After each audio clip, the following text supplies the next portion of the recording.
When it comes to family planning method usage, the most common question is which one actually work best?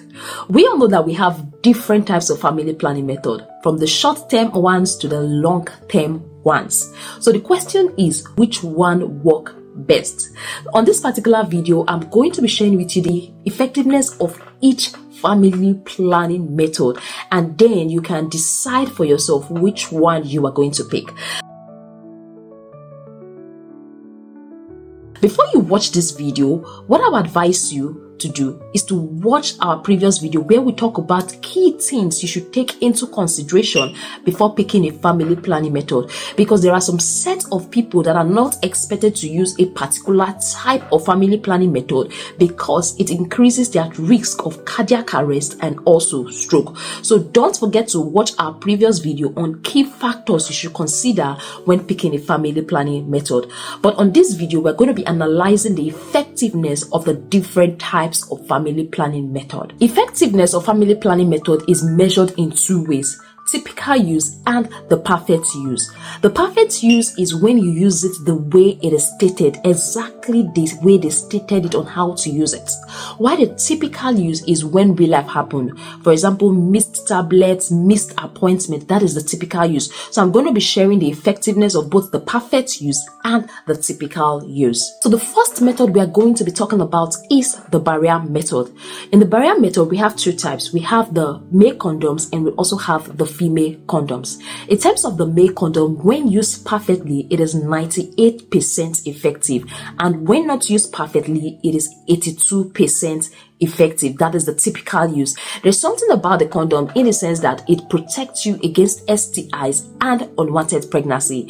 And the cons about using condom is that it can slip, it can break, and for some people, it is claimed that it reduces sensitivity when used. Remember, it is 98% effective when used perfectly well and 82% effective when used typically. And in terms of the female condom, it is 95% effective when used perfectly well, and when it is not used perfectly well, it is 79% effective.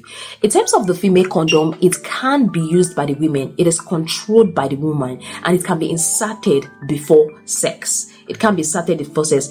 The cons is that it is not easily available. Like the way you have the male condoms everywhere, the female condoms are not easily available and accessible. The second type of family planning method is the hormonal method, and the first one we have under the hormonal method is the oral contraceptive pills. In terms of the oral contraceptive pills, it is 99% effective when used correctly. That's the perfect use. And when not used correctly, like the typical use, it is 91% effective. There is something about the oral contraceptive, and that is it can help regulate period, cramps, improves acne for some women. And the concept about this is that you have to be taking it daily. Yes, you don't have to miss your tablet. You have to take it every day. Under the hormonal method of family planning, we also have the injectable, and in terms of the effectiveness, we have 99% effective when it comes to the perfect use, and when it's not the perfect use, which is the typical use, it is 94% effective. There's something about this injectable in the sense that you have to be doing it every 3 months. You have to go to see the doctor or the midwife or the nurse every 3 months to get your injections at a particular moment. And in terms of this injectable too, it may cause weight gain, irregular bleeding, and delay infertility after stopping it. Patches and vaginal ring are also a type of hormonal method of contraceptive. So when it comes to the effectiveness, it is 99% effective when used perfectly well. But when not used perfectly well, which is the typical use, it is 91% effective. So when it comes to patches, you don't need daily tablets. You don't need it.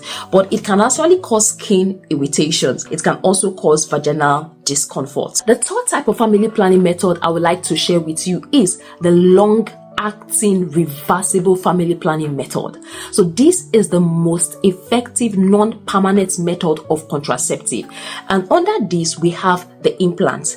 The implant is 99% effective. Yes, it is 99% effective, and it can last between 3 to 5 years.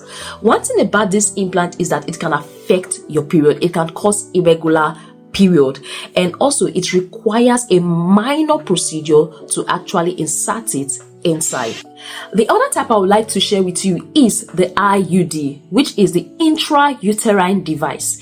There are two types of intrauterine device. We have the hormonal IUD and the copper IUD. The hormonal IUD can last up to 3 to 5 years, while the copper IUD can last up to 10 years, and they are both 99% effective. They are both what? 99% effective.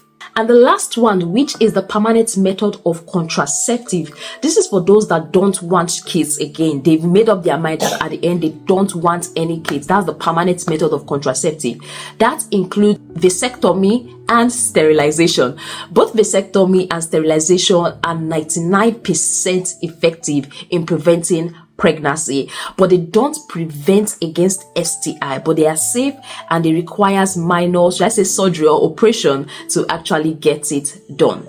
If you look at the different types of family planning method, you will notice that no one is 100% effective. The highest is 99% effective.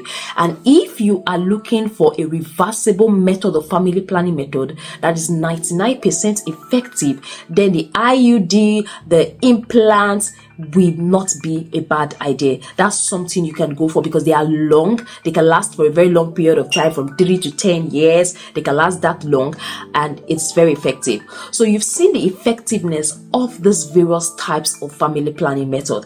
Like I earlier said at the beginning of this video, if you've not watched our video on where we talk about the key things you should take into consideration when choosing a family planning method, I will advise you to do so, especially for those that are having health issues.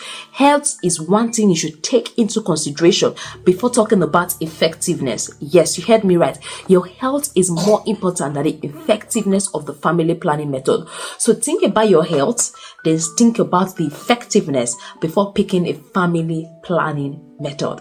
And I hope this video actually help you know how effective the various types of family planning method are. So thank you very much for staying tuned. Thank you very much for watching this video. Don't forget to like, don't forget to subscribe, and also don't forget to share with a friend if you got value. In our upcoming video, we're going to be talking about the different type of family planning method, one after the other, talking about the effectiveness and also the pros and cons, the side effects attached to it, so that you can have an idea when you finally decide to pick a particular type of family planning method. Bye, and see you in our next video.